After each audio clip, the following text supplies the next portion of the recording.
so many reasons. On the first thing that strikes me, those of you who have read international accounts this morning of the debate in the German Bundestag yesterday, in which Chancellor Merkel commented, as she put it, that at the hacking attack, which has been linked to the Russian state from 2015, in which the German Bundestag and other German institutions were attacked, shows the ways in which Germany has come under and continues to come under pressure from Russia's so-called hybrid war strategy, as the Chancellor put it. We are on the verge of Germany taking over the presidency of the European Union. That will happen on July 1st, and naturally dealing with the destabilizing effects that Russia is having on European and transatlantic security will be high on the agenda. And at the same time, French President Macron is looking for ways to restart relations with Russia. So I think this will be a particular challenge for the German government. Russia, of course, has played a central role in the recent turbulence on international energy markets through its competition with Saudi Arabia. And naturally, in the backdrop of all of this, Russia now has the second largest number of coronavirus cases worldwide after the United States. So there are so many issues on the agenda with Russia, and I'm really glad to have Steve and Angela and Rolf Nikel help walk us through them.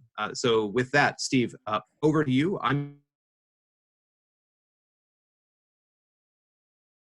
To you, get us started. Thank you, Jeff, and thank you for joining us. I'm delighted to be a host of this, and I hope that Rolf will be able to join us in a few minutes. As we know, we both have elections coming up in this country and in Germany within the next year, and they're going to have major implications for Russia policy. It's really hard to think of having any kind of successful Russia policy without Germany and the U.S. working together on it, so it would be extremely important. We know how crucial Chancellor Merkel has been to German-Russian policy, having grown up in the GDR.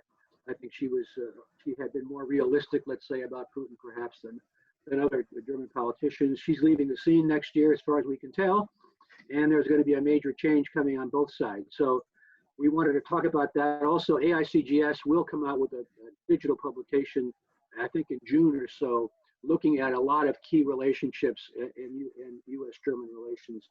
And I've done a paper on this, on the Russia-German relationship. So I'm very pleased to have with us today Professor Angela Stent and Ambassador Nikel. I'll wait to introduce Ambassador Nikel when he joins us. But I think Professor Stent is known to all of us. She's the director of the Center for Eurasian, Russian, and East European Studies at Georgetown, and she is a senior fellow at Brookings. She served in a number of governmental positions, including the head of the National Intelligence Council and on the policy planning staff at the State Department. Her numerous publications focus a lot on Germany and Russia, so it's a really great combination. Very few people have this excellent combination of expertise in both countries, not to mention, of course, U.S. foreign policy. Some of her books include From Embargo to Ostpolitik, The Political Economy of West German-Soviet Relations, 55 to 1980. Then more recently, The Limits of Partnership, U.S.-Russian Relations in the 21st Century, and our most recent book, Putin's World, Russia Against the West and With the Rest. So Angela, I'll start with you to ask your comments. I mean, in your book on U.S.-Russian relations, The Limits of Partnership, you went through all these resets that we've gone through and all the failures of these resets. So I'm just wondering, looking at either the Trump 2 or a Biden administration, do you see another reset coming? And maybe your broader views, what do you think these elections in the U.S. will have, what kind of impact they'll have on the relationship? Well, thank you, Steve, and I'm delighted to be here addressing these always very important questions. Interestingly enough, you know, we've had successive U.S. administrations since the collapse of the Soviet Union who've tried different resets with Russia.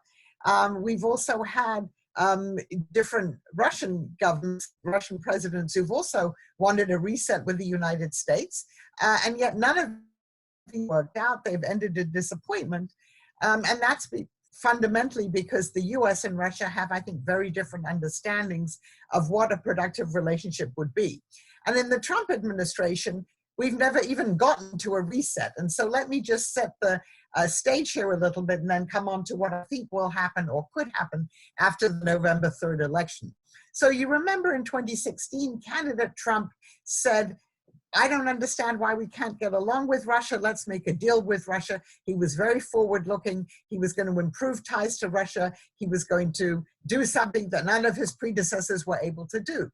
And then, of course, we know what happened is in the lead up to the election, it was clear that there was Russian social media interference going on, that we now know that there was even attempts to penetrate voting machines. In other words, the Russians had been actively involved in the election campaign, and also it looked as if in favor of President Trump. And these issues are still going on now.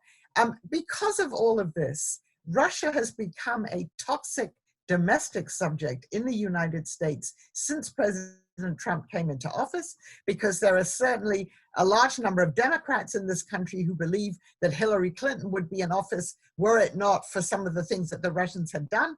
That's, I'm sure, an exaggeration, but that sentiment is very strong. And therefore, it's been very difficult to have a reasonable discussion about Russia because of this domestic angle of it, because of this idea that the Russians directly impacted on what happened in 2016. And so this has been the background. And so what we've had during the Trump administration are really two policies towards Russia. We've had President Trump himself, who continues to hold out hopes for a better relationship with Russia, who praises President Putin. President Putin also praises President Trump. They don't criticize each other publicly. And we know that there are, at that level, the level of the two presidents, contacts continue. There have been a number of phone calls just in the past few weeks. Jeff referred to the oil price war between Saudi Arabia and Russia. President Trump, of course, intervened and managed to get both Saudi Arabia and Russia to agree to cut back on production because oil prices, of course, collapsed because of the COVID pandemic. And this was a very ill-advised move on the part of Russia at the beginning of March to enter into this oil price war. But that's been settled. We know that President Trump, President Putin spoke last week, just before the commemoration of the 75th anniversary of the end of World War II, and they apparently discussed a number of issues, including, obviously, response to the COVID pandemic. So on that level, there are contacts between the two presidents. We don't know that much about them because, as we know, when they've met physically, they haven't had note takers there. And so what we know about these conversations is usually what we find out from the Kremlin website. But below that, a pretty tough policy towards Russia, the expulsion of diplomats as a result both of election interference and the Skripal poisonings, sanctions, of course, and a number of sort of punitive measures. What has happened and what continues to happen is deconfliction between our two militaries over the situation in Syria, so that we don't have any more, any unforeseen accidents. But otherwise, it's been a pretty tough policy. And of course, the Congress took over the power to impose sanctions. Under President Obama, the sanctions that we had on Russia vis-a-vis Ukraine, vis-a-vis the election interference were done by executive order, which means that the president can modify them or remove them if he or she so wants to. But the Congress took over this power in 2017. And so now sanctions are a very blunt instrument anyway. They're punitive American sanctions. There are many, many sanctions, and they're very hard to modify or remove because once something is part of congressional legislation, it's there for a very long time. And so you have this kind of disconnect between what the president has said, what the Congress has done. The latest sanctions, obviously, were the ones on the Nord Stream 2 pipeline. There are other sanctions on the books, although I doubt that anything will happen to them for the rest of the year. There have been some discussions, strategic stability discussions between different State Department officials, but basically this really is the worst relationship since before Gorbachev came to power. And that's where we are now, and I don't expect very much to change between now and the election. Now, if President Trump gets a second term, could he then have his own reset? Again, one has to be very cautious here. Even though he would be able probably to do more because he's not looking to be reelected again, there's a limit to what he can do. Arms control. I mean, the most obvious thing is that New START expires on February the 5th. The US and Russia have already pulled out of the INF treaty. And if nothing is done, if it's not extended, then this will be the first time really since Nixon went to Moscow in 1972 that we don't have any arms control regime regulating the nuclear arsenals of the two countries who between them have 90% of the world's nuclear weapons. The Trump administration is insistent that China has to be included in a next large arms control agreement. The Chinese have made it completely clear that they're not interested. And so that is something that probably wouldn't happen were President Trump to win re-election. So as long as there are all these sanctions on the books, I think it would be very difficult for the relationship to change that much because there are limits to what President Trump himself can do. Now, if Joe Biden wins the presidency, and the final thing, obviously, very importantly, is the German aspect of this. I don't have to tell you that under the Trump administration, the relationship with Germany has been, to put it mildly, problematic. And there doesn't seem to have been much coordination, at least in terms of issues that have to do with Russia. Whereas, of course, in the Obama administration, there was quite close coordination between the United States and Germany over the post-Crimea sanctions and a range of other issues. So, first of all, if Joe Biden were to win the presidency, I mean, one thing that he would certainly do is the Democratic Party emphasizes the importance of alliances, the importance of NATO, and I'm sure there would be a revival of the relationship with Germany, and then possibly working together on some of these Russia-related issues.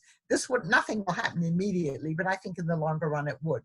As far as Russia is concerned, the Democrats are committed to arms control. I think they're now saying that they would have, I think, 2 weeks between the inauguration and the expiration of New START to say that they would extend New START. It's very easy to do, to extend it. And then they would begin more arms control negotiations with Russia looking forward. And the issue of China won't go away. So there obviously has to be a broader dialogue about arms control, about non-proliferation, and who is included in it. I think that the Democrats would also revisit how the sanctions are working. I mean, they certainly will, and you will hear that during the campaign, I'm sure, believe that you do have to have sanctions as long as Russia continues election interference, which of course it's doing at the moment. But there would be some revisiting of how smart they are, how effective they are. There would certainly be continued pushback against the Russian election interference that we see happening now, social media interference. But there, I think, would also be an attempt to find areas where Russia and the US have to work together because they have common interests there, be it climate, the Arctic, counterterrorism is always out there. So a number of other issues where there might be a restoration of some ties. Again, this isn't going to happen quickly, and I think one has to be very realistic about it. But I think you could then see a shift. Also, but some of that will depend really on what happens between now and November in terms of, again, the election interference. Now, having said all that, we're in the midst of a pandemic. We know that Russia has been very badly affected, as Jeff said, now the second largest number of infections in the world. And the project that President Putin had, 2036, the referendum, all of these things have now been postponed. We know they had to postpone, of course, the big celebrations for the end of World War II.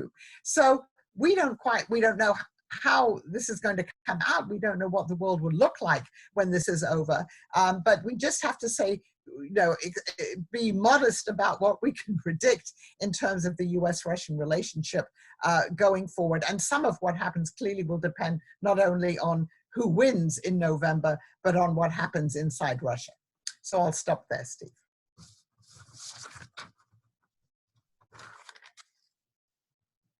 I'm very delighted to welcome Ambassador Nikel. Thank you for joining us, Ambassador. Before I introduce you, I would just point out to the people watching that if you have questions for either of our panelists, just use the Q&A function to submit the question, and then I will read the questions in the discussion. So I'm very pleased to welcome Ambassador Rolf Nikel, who is currently the German ambassador to Poland. He's been in that position since 2014. He's also served as a government commissioner for arms control and disarmament.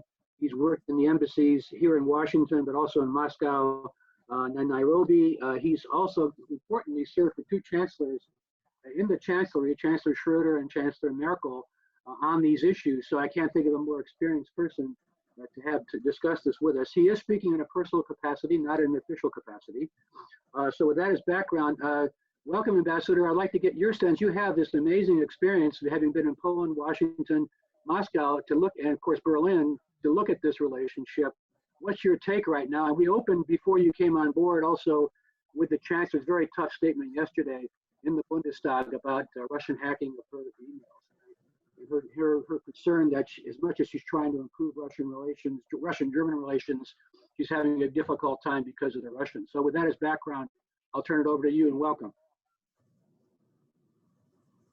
Yeah, thank you very much, Steve, for having me in this debate. It's great to meet you, to meet a couple of other people I know. Hello, Angela, hello, Jeff, and all the others that may listen to us.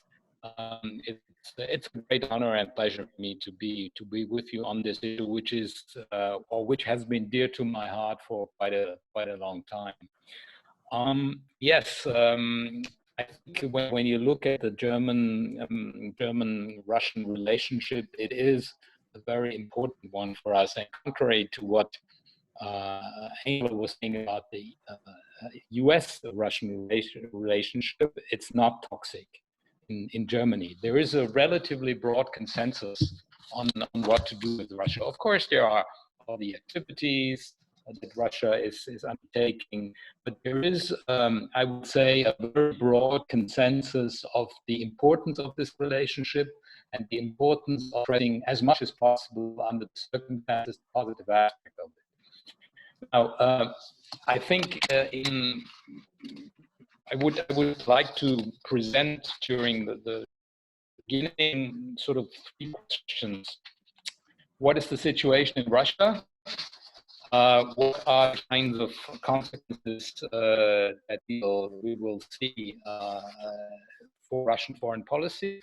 And also, thirdly, how will Germany / Europe policy evolve vis-a-vis Russia in the future? What is the situation in Russia at the moment? It seems to me that the political system is very much under stress. We have, let's say, a triple crisis, a crisis of coronavirus, and Angela already put it very clearly. Second in the rank of cases, 250,000, with the curve not flattening at the moment. We have also the hit from the oil price slump, not only from the oil price slump, but also gas slump, as we could see. Gazprom is asking for support from the budget. It's interesting. Haven't seen that for a while. And also the economic perspectives are very, very dire. I mean, all GDP would reach minus 13%, unemployment expected at 8 to 15 million, with all the uncertainties, of course. And curiously, the support measures that have been announced so far do not go very far, at less than 3% of GDP. That's interesting to see how they will pull this off. And as a consequence, of course, the political system is also under stress. Putin is losing popularity in the opinion polls, some polls substantially, I would say, and the social situation for the majority of the population is deteriorating. There's no question, and that could possibly lead to before the Duma elections in 2021. And Angela also pointed out already that all the important projects that were planned, like the 9th of May celebrations, the referendum on the constitutional changes, could not take place because of coronavirus. Now, what does this mean, secondly, for the Russian foreign policy? Is there a window of opportunity at the moment? And I would say there's certainly a risk that the consequences of COVID-19 will further antagonize the relationship. On the other hand, the economic hardship that we see could create an incentive for modernization and diversification of the Russian economy. But of course, similar unfulfilled hopes we've seen in the past, and so we may not be particularly optimistic on that. The Russian strategic focus, in my view, has not changed. It's still interested in overcoming the Western-dominated international order, getting as much geopolitical mileage out of the corona crisis as possible by criticizing the Western crisis management, trying to induce the West to suspend or reduce sanctions, and small but very publicized material support for some key countries in Europe. We see no positive signs on Ukraine. On the contrary, rather more violations of the ceasefire, restricted access of the SMM, and also in the security side, Russia continues to rearm. Russia has a broad range of sub-strategic nuclear weapons in place. It continues to violate the treaty of INF, is out of the treaty. Aggressive exercise activities. I mean, all these things are not really new. Also, Russia continues to engage in wedge driving between the EU and NATO. Very clearly to be seen recently on the comments on Poland's role in the beginning of World War I, the criticism or the denial of Russia's role in the Hitler-Stalin Pact, etc. So maybe now the more important part, how Germany and Europe will evolve vis-a-vis Russia in the next coming months. First, in the short and medium term, as has been pointed out by Steve and Jeff Radke, was obviously Michael's comments on the cyber specifically, which he recently called outrageous. There's also the Tiergarten murder, and there is very hard evidence of Russian involvement in both cases. So many eyes will look on German presidency in the second half of this year. Would be very unusual in many respects, logistically, politically, because of the challenges of the pandemic. We do not have a fully fledged presidency program yet, but we'll have it in the month of June. We must primarily focus on the health-related consequences of the pandemic and secure our recovery in the post-COVID-19 time. We want to get out of the crisis stronger than we went in, and this will absorb a good part of our effort. So it's an open question how much time and how much high-level interest and how much high-level attention the relationship with Russia can actually produce. The EU policy is still based on the 5 Mogherini principles of March 2016. I just repeat them quickly: the full implementation of the Minsk Agreement, the increase of relations with Eastern European and Central Asian countries, strengthening of resilience in energy and other sectors, selective engagement, and boosting people-to-people contacts to strengthen civil society. We will try to stimulate maybe even a bit more dialogue within the US about the future of the relationship with with Russia. The overriding principle, though, for our presidency is keep Europe together. That means don't expect any surprises, since we want to take everybody on board, and we know that there are quite a few much more critical European partners of Russian policy than Germany is. And we will not create any doubts about a principled attitude towards violations of international law. However, a dialogue with Russia, for example, on corona handling would not, in our view, constitute a deviation from those principles.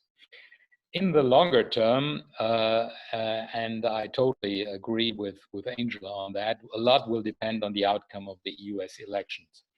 Obviously, it makes a lot of difference who will win, and there's certainly a lot of hopes on the restart on JCPOA, on the Paris Agreement on climate change, but also on a way forward on the arms control agenda. And there was some, if I interpret you correctly, there was some hope in what you said on this issue, at least if there's a Biden administration. The problem with the US and Germany on Russia is the absence of a strategic focus from Washington on this. We have always, whatever Russia policy Germany has had, it had always had a very clear understanding that we could not do that against the determined will of the US. So we hope that there will be a more strategic focus from Washington on this. We are ready to continue the policy of deterrence and resilience on the one hand and dialogue on the other. And I would add as much deterrence and resilience as possible, as necessary, and as much dialogue as possible. But clearly there cannot be, under the present circumstances, any business as usual. On the other hand, there are a number of issues which need to be addressed in the relationship and where we need some form of dialogue and cooperation with Russia. For example, we see interest and obviously encourage recent US-Russia developments on different levels. Angela has pointed to them different phone calls that have between Trump, Pompeo, and their counterparts. There's a new special representative on arms control, Marshall Billingsley, and maybe there's a new round of strategic stability talks. And there was this joint statement on the 75th anniversary of the meeting of the Elbe. But there are the relevant issues that need to be addressed and need some dialogue and cooperation. Arms control, extension of New START, no question. Also the P5 summit in the fall about arms control, other arms control issues, COVID-19 and open skies, for example, as one of this. Also, there needs to be, of course, some Russia restraint on, for example, disinformation campaign. There needs to be some engagement when it comes to Libya, where Russia's pledged support in the Berlin conference, and obviously on Syria, where we don't see any way positive forward. German policy, as I said earlier, vis-a-vis Russia has been remarkably stable over the last years and will not be, well, last decades, I would say, and will not be influenced as much as people think by the German elections. There is a very stable viewpoint on that. Yes, Merkel will be gone after the next general election, at least that's what she said. But I don't see any major changes coming up in the relationship with Moscow. The Russian policy for us is strategic and there's a relatively broad consensus. Yes, we want as good relations as possible, but we have strategic patience and we do put our policies into our multilateral context, especially the EU and NATO. So German policy against the mainstream of EU and NATO, I don't think that is possible. Judging from today, all possible outcomes in the general elections of 2021, with possibly the exception of a left coalition, will maintain the current approach to Russia. The perspectives of a left coalition are relatively, or I would say even very remote as we speak, with a CDU at 39% intentions of vote. And just in case you wanted to ask, I predict that there also will not be a policy change on our policy vis-a-vis nuclear sharing, because that has been recently very much in discussion, with the US ambassador in Germany making again another very remarkable intervention. The discussion at the moment on this issue is essentially a discussion within the SPD, where the matter is controversial. But the government spokesman of Merkel and Foreign Minister Maas, who is SPD, have clearly stated the coalition agreement, which states as long as nuclear weapons are part of the strategic concept of NATO, Germany has an interest in sharing strategic discussion and planning processes. We continue to push the arms control worldwide in the number of fora where we are members. And last but not least, on Nord Stream 2, we are determined to finish this project. It is legal under European and international law, and it serves energy security as we understand it. As long as there are alternatives in case of a crisis, the project does not make us dependent on Russia. So I think there will be a lot of continuity, and Germany will certainly be ready to engage in a dialogue with our EU and NATO partners on the future of this very important relationship. So let's continue to discuss it, and with Russia maybe also worth saying, let's not be discouraged. Thank you. Thank you very much, Ambassador Nikel, for, again, outstanding overview. Angela, let me go back to you on this Nord Stream issue just for a second. It gets into two questions. One is that the Democrats will have a different rationale on opposing Nord Stream. It won't be to sell LNG. It'll be much more strategic, I would think, on dependence on Russia. So I wanted to get your views on, do you think the Democrats will modify their position on sanctions? And the broader question, which you've worked a lot on, is, and maybe also for you, Ralph, where will German business be going on Russia? Will we see more pressure coming from the business sector to try to loosen sanctions to get back into the, of course, as you pointed out, Ralph, I mean, the market's going to be very weak right now, so maybe that's going to be not so important an issue, but I want to get your sense on those issues. So Angela, if you could maybe deal with Nord Stream 2. Okay, just something on the German business. I mean, a year ago I was in Berlin. I'm talking to people in the Ostausschuss, the business association that represents people dealing with Russia and other countries in the area. And it was clear to me that, you know, you've already seen a drop-off in German economic relations with Russia as a result of sanctions and various other things. So I think I would be surprised if there was that much pressure on that to resume, because the question is, under what circumstances would business want to go back in more robustly? So on Nord Stream, of course, there was a more or less a consensus in this country, but behind the congressional sanctions there for different reasons, having to do with Ukraine, although obviously Russia and Ukraine now have, Gazprom has an arrangement with the Ukrainians that at least for the next 5 years, they more or less guaranteed, a percentage of gas going through Ukraine. But then, of course, and then it ranged to, dependence and things like that. So there's not that much that can be done anymore. The pipeline, as Rolf Nikel said, it will be completed. It's just going to take longer. And there are not too many, some people are still in this country talking about more sanctions on Nord Stream. I'm not quite sure what can be done because that's sort of all over. So I wouldn't see much of a change in this, under a Democratic administration, because the issue will be over. I mean, the real question is, what's the demand for gas going to be going forward after the COVID pandemic? Obviously, all these things are down now, but eventually they'll recover.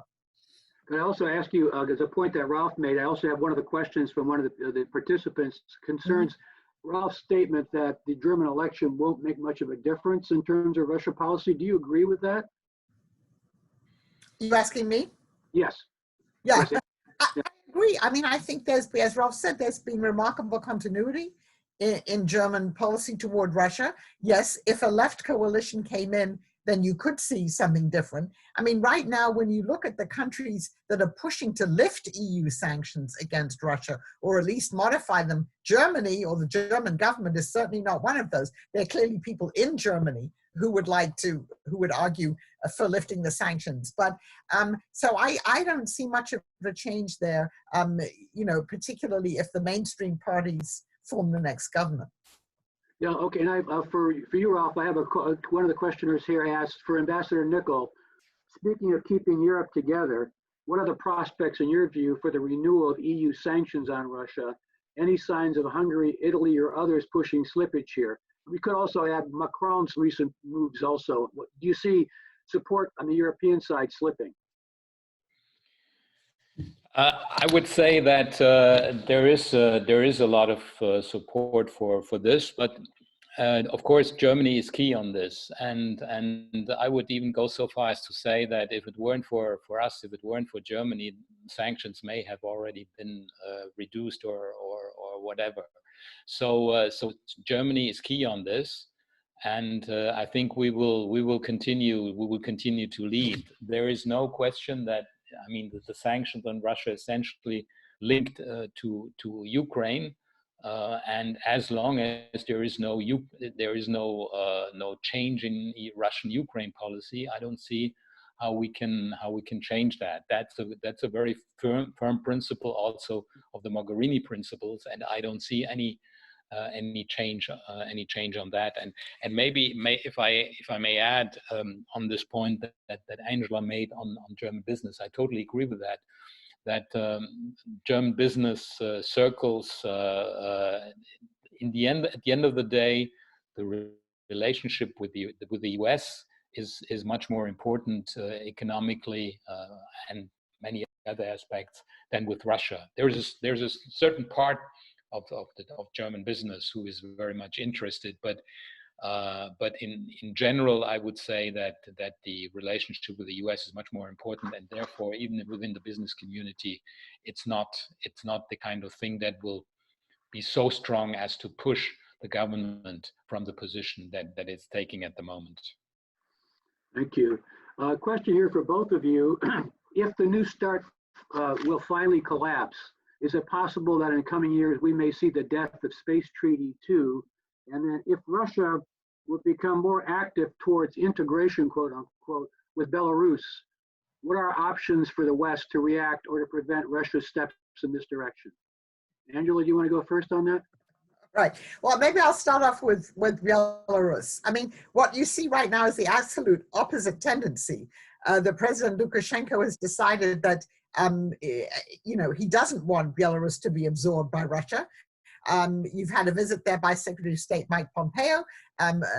President Lukashenko has not done anything about demonstrations that have occurred in Minsk against closer integration with Russia. So that's not where we are now. But if there were closer integration, there's not too much that the West can do. Obviously, the European Union has maintained contacts with Belarus. The US is just about to send an ambassador to Belarus for the first time in a long time. We can certainly maintain the contacts there, but we couldn't prevent a closer relationship or a union between Russia and Belarus, and no one's going to risk a war for that. And on the second question, I mean, I think if New START, you could envisage a scenario that if New START is not extended, and there isn't a substitute for that, you could see an arms race. I mean, I didn't talk about that. That is another scenario, if anybody has the money for that after the COVID pandemic.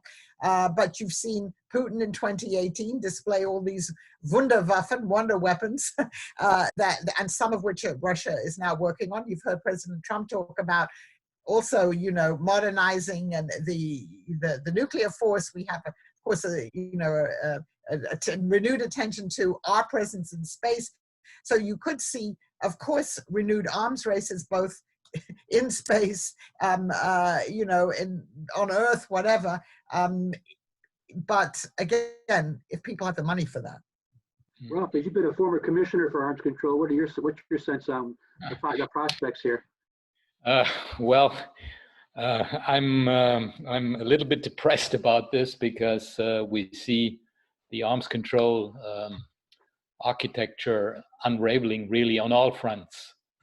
And as Angela pointed out very clearly and very correctly, START is now the last stronghold, and everybody tries to convince himself that this will stand, but I'm afraid it is part of a larger game that in any case the Europeans cannot influence very much, even though we try, of course.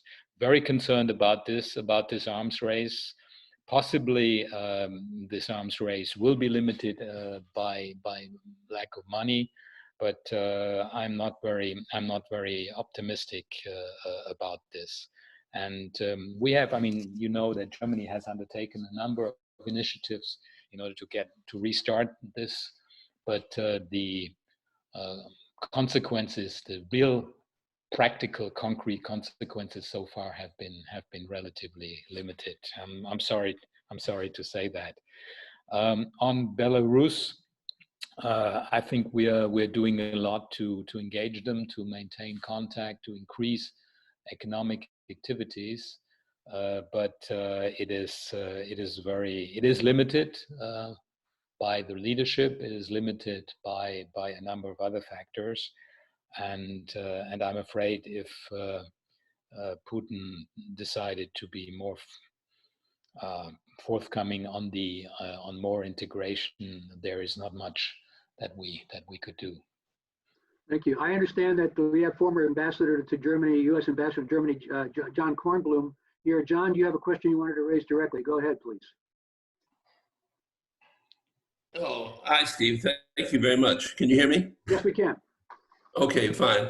Well, this is very interesting, Ralph. And I mean, I didn't agree with everything you said, needless to say, but it was a very good summary.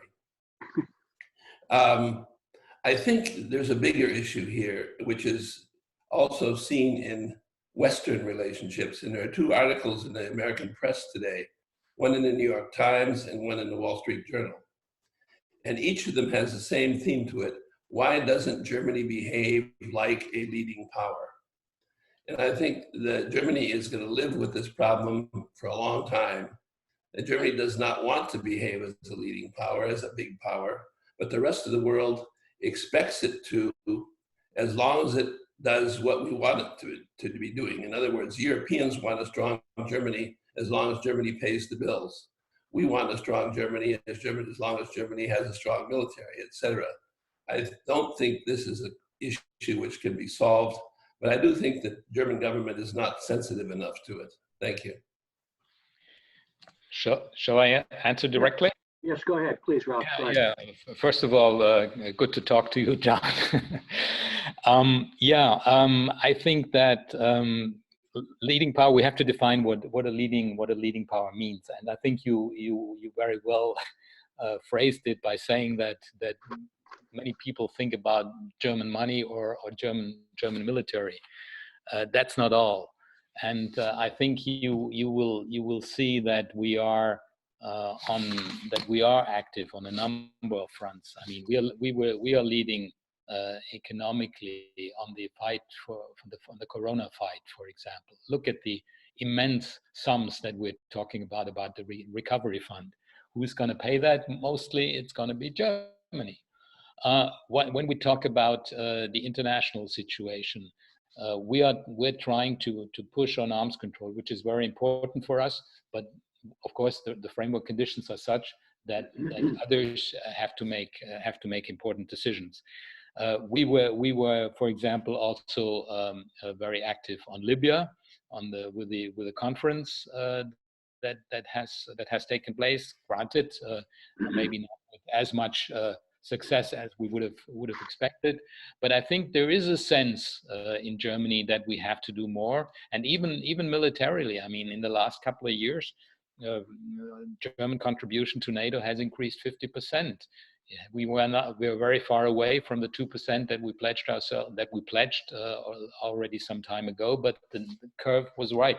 By the way, it would be interesting to see how the German contribution vis-a-vis GDP looks like. I haven't calculated it when our GDP is going down as expected for maybe 7%. I don't know what that would mean for the German military budget. So I think it's important to realize that German leadership is not completely absent, and German leadership can only be a leadership with others. We can never do it by ourselves. So it must be somehow within the European Union, and I think you'll see some of that during our presidency, or a contribution within NATO. A German role outside these multilateral contexts is something that, first of all, is objectively impossible, but also you wouldn't find anybody in Germany ready on that. I have two questions here from participants regarding the Western Balkans for both of you. to both speakers, how do you see the differences between the U.S. and Germany on talks between Serbia and Kosovo? How do you see the role of U.S. Ambassador to Berlin, Richard Grenell, who has been appointed as a special envoy of the White House for those talks, specifically regarding the idea of land swap? And then the other question is, how is U.S.-German policy toward the Western Balkans affected by Russia's influence over the region? Angela, do you want to go first on that one?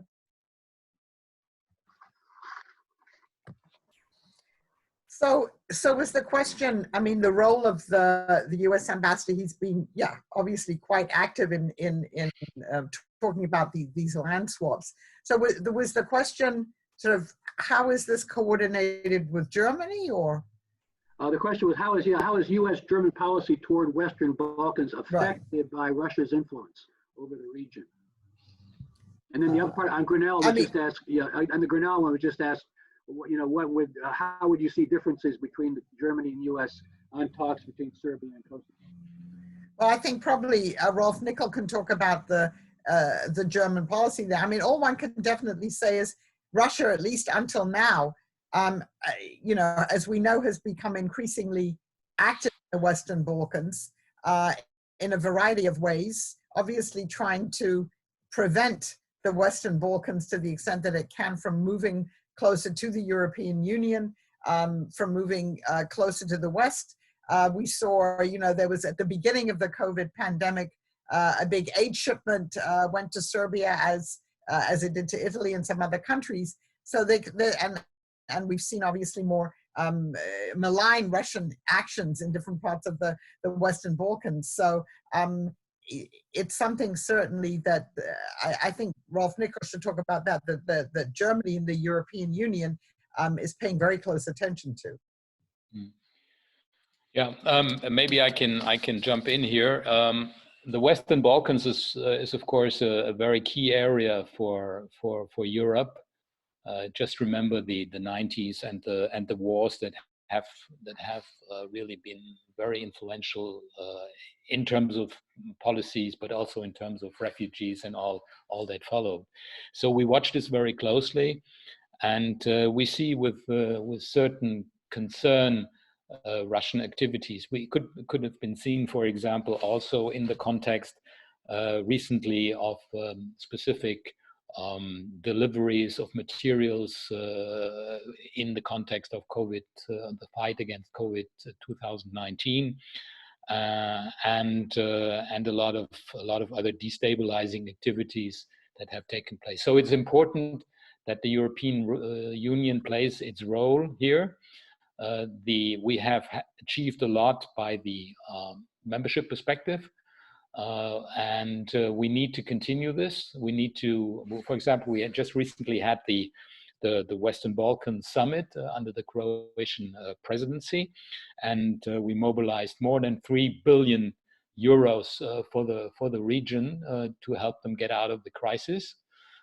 So I think we are working on that, and we are conscious of the fundamental importance of this region to the stability of the European Union and to Germany via all kinds of things that may happen if the situation gets destabilized. So on this question about the land swap, we are worried that once, I mean, the wars of the 90s in the region have been fought against territorial changes because we have considered them to be the sort of the opening of the Pandora's box. If we now have a situation where land swaps take place, we are afraid that it's again the opening of a Pandora's box, and that at the end of the day, we come out of it with less stability than with more. So there is a small, I would say, difference of opinion on this, but in general there is a sense between the U.S. and Europe and Germany that we need to be working together to bring the Western Balkans closer to the European Union to help stabilizing the still fragile situation. In some countries more than in others. A question from Wolfgang Portzig, who was here for many years as the Adenauer Stiftung representative. He said, excellent conversation, thank you. Could you comment on Russia in Syria, the Middle East, and Russia-Ukraine, and its impact of the relationship on Germany and Israel and the U.S.? The Israeli Prime Minister has visited Putin 12 times in the last 3 years. Angela, do you want to take that one? Okay, shall I start with that? So you want to comment on Syria and Ukraine? Yeah, why don't you maybe just do the, he wants both, but if you just want to do Syria, it's up to you. Okay, well, on Ukraine, I mean, I think Rolf has already, these are two huge subjects. Yeah. Rolf's already talked about it. I mean, I note with interest that Dmitry Kozak was in Berlin, and he's obviously now representing, the Donbass region for Russia. So obviously Germany is still actively involved in trying to resolve all of this. I don't see any interest in Russia at the moment in doing anything. I mean, Rolf has already said to really move forward the Minsk process. You could argue that if the Russians really did want sanctions removed, they could start doing some things like more prisoner exchanges. There have been some, or withdrawing more troops and material behind the border to the Russian border if they wanted to do it, and they would probably get some sanctions relief, but they're not doing it. So there doesn't seem to be any incentive at the moment, at least from the Russian side, for getting anything done in Ukraine. Now in Syria, Russia has been a beneficiary clearly of the US decision, the Trump administration's decision to pull back. We haven't left Syria. Obviously, we do still have some forces in Syria, but Russia, as you know, the Russians took over some of the military bases that the US withdrew from.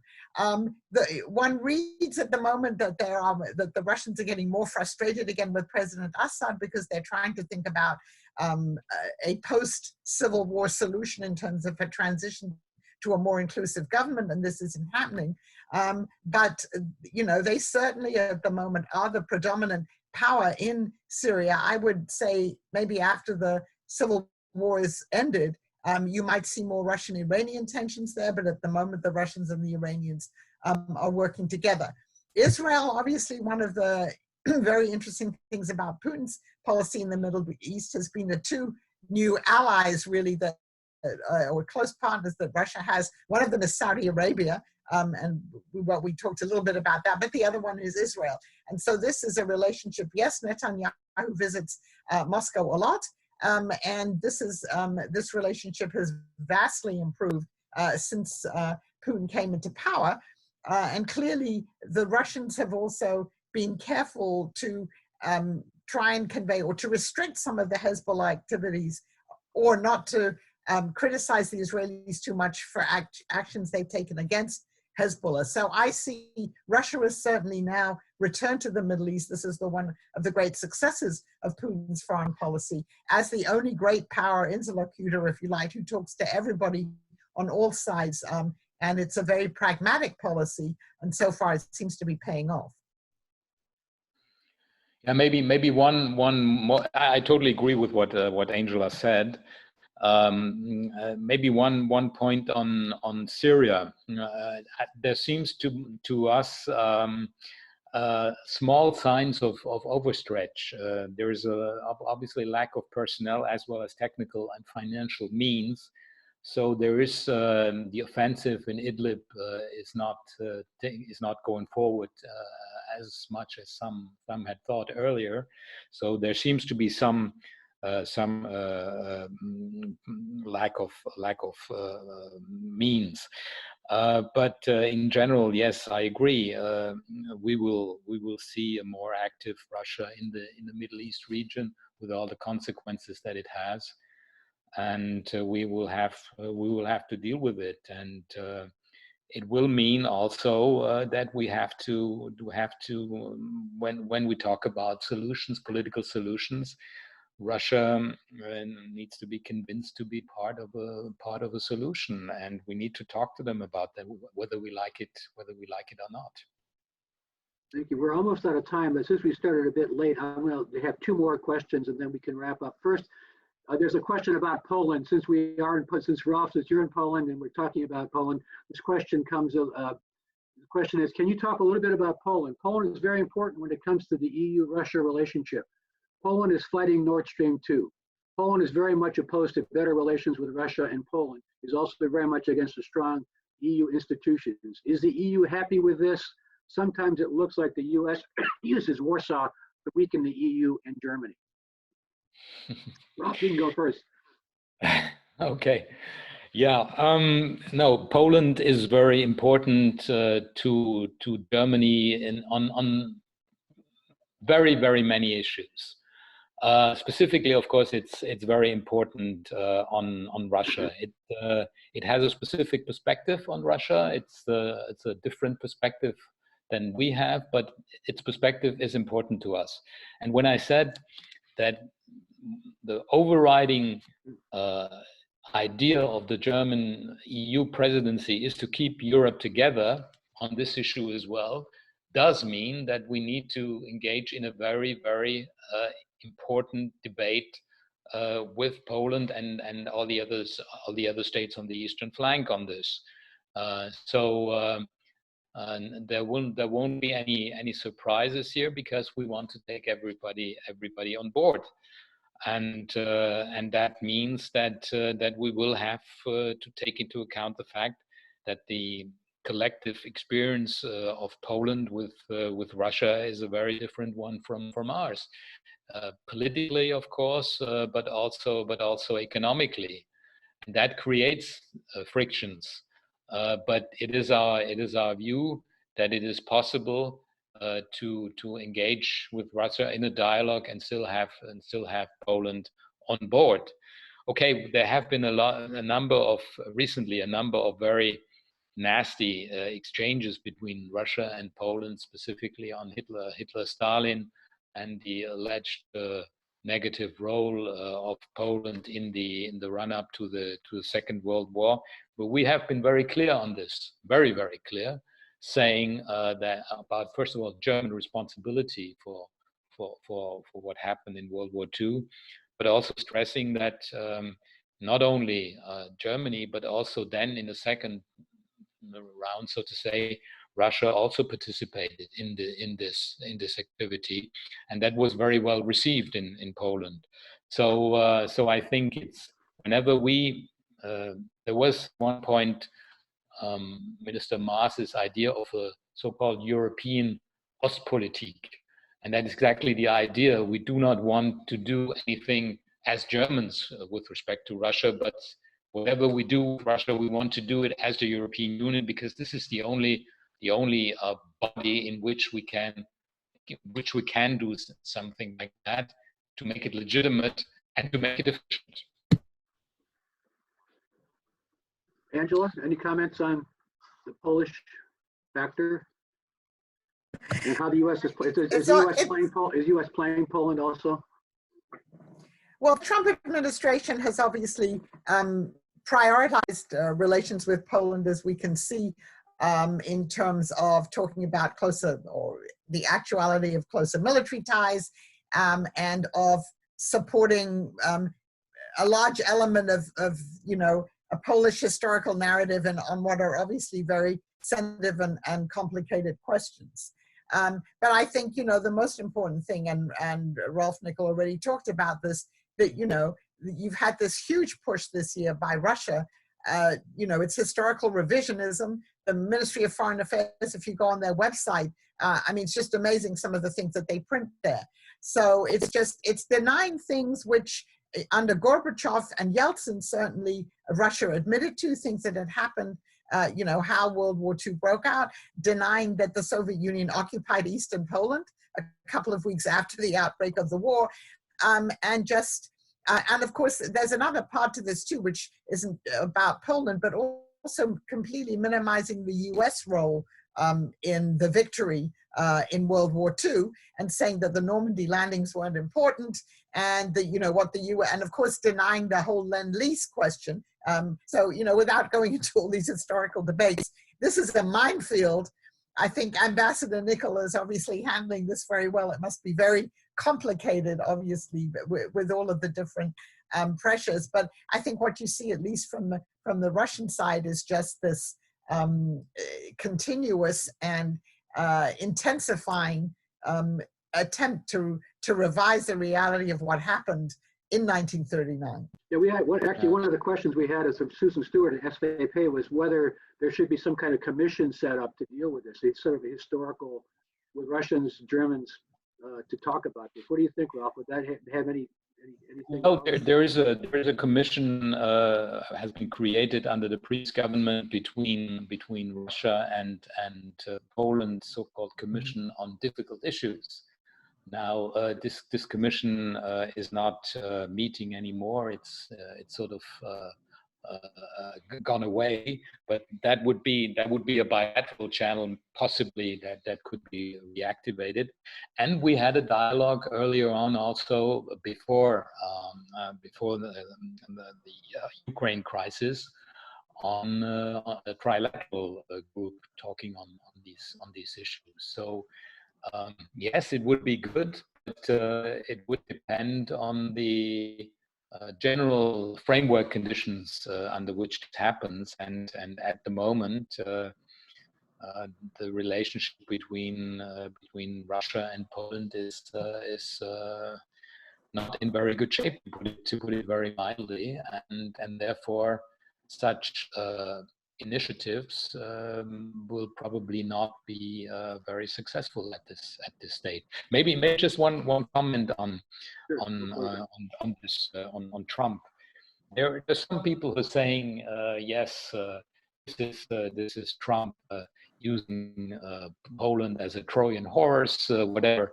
I don't think so. I mean, what's happening is that there is a lot of how can I say, empathy towards Russia, towards Poland, towards the US, and the presidents get along very well. Like concrete initiatives, the so-called 3 Cs initiative, Germany is participating in this initiative. So it's something we try to do in order to keep. It's one of the opportunities to keep to keep the US and the president engaged in Europe. So I think I think some of the comments are vastly exaggerated. Wow, I wish we had. Yeah, thank you. I wish we had more time, but we've. I think it's been a really excellent, comprehensive, interesting discussion. We are recording this, so it will be posted on the AICGS website, and the publication that will be coming out later by AICGS will also be covering these issues. I'll turn it back over to Jeff as we close, but I want to thank both of you for a great discussion. Jeff. Well, I really can't add too much to the excellent analysis and perspectives we've heard from Ambassador Rolf Nikel and from Angela Stent. So I just want to thank you, Steve, for bringing together and leading this discussion, and thanks to all of our viewers out there for great questions. Sorry we could not get to every single one of them, but with about 100 people, we've taken as many as we can, and we look forward to seeing all of you on future digital engagement by AICGS. There is no end to the important issues out there that where the German-American relationship and the German-American partnership in the world plays a crucial role, and so we look forward to remaining in contact with all of you in that regard. Thank you.